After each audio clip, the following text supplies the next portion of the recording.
Баршаңызға қайырлы күн достар, сіздермен бірге Индира.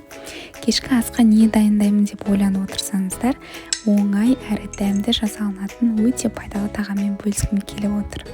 Ол үшін бізге тартылған сиыр еті, бір үлкен сәбіз, және де болгар бұрышы, және жарты пияз қажет болады. Және өте пайдалы, бізге өздеріңіз білетін цветная капуста деп айтып жатамыз. Соның үлкен біреуін алсаңыздар болады. Ең алдымен біз цветная капустамызды осылай ұсақтап бөліп алуымыз қажет болады. Өздеріңізге қалай ыңғайлы, үлкен немесе кішкентай етіп бөлсеңіздер болады.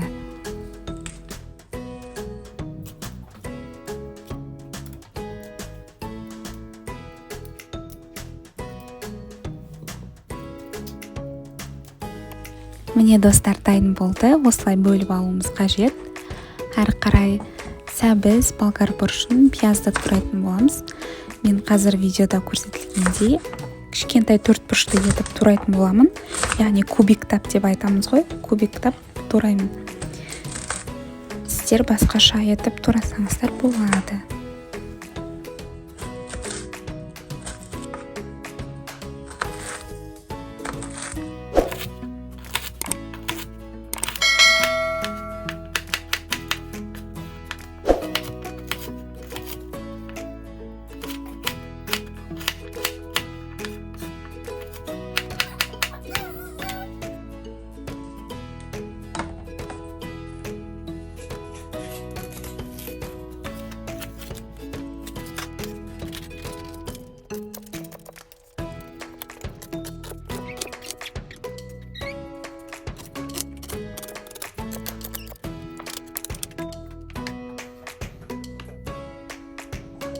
Барлығы дайын болды. Енді достар, қызып тұрған табаға кішкене май құйып, шамалап, мөлшерлеп өздеріңіз көресіздер. Осылай құйып алып, қыздыратын боламыз.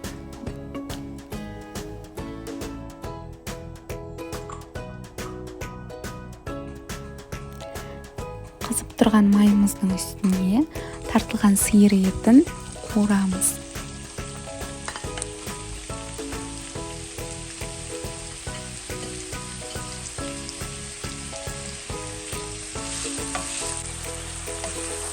Міне достар, жақсылап осылай видеодағыдай қуырып аласыздар. Әрі қарай пиязымызды қосып қуырамыз. 3-4 минуттан әрқайсысын қуырсаңыздар жетеді.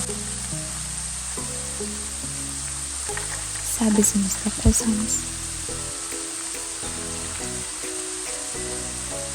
Осылай барлығын қосып, жақсылап араластырып қуырып аламыз.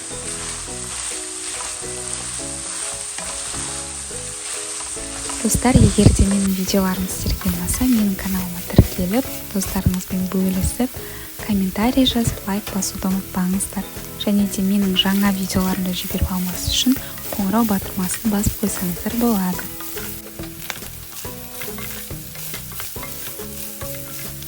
Жақсылап қуырып алған соң, әрі қарай дәмдеуіштерді қосатын боламыз.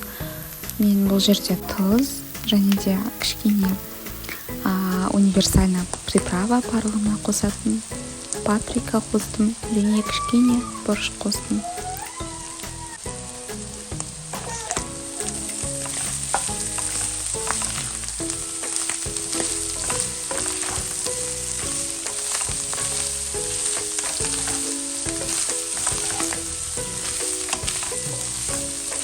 Кішкене томат қосып араластырсаңыздар болады. Бірақ егер сіздерге томат қосқан ұнамайтын болса, қоспай қойсаңыздар да болады.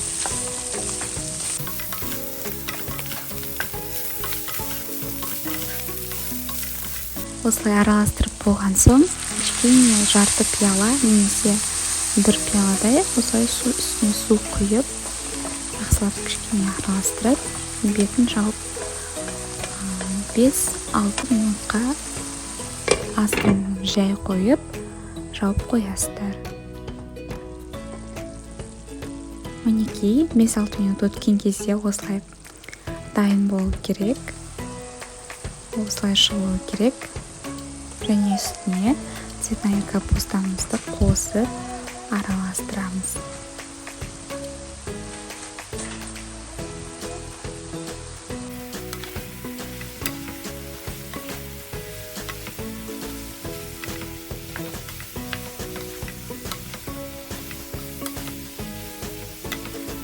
цветная капустаны қосып араластырып, бетін жауып, тағы да бір 5-6 минутқа бұқтырып қоямыз.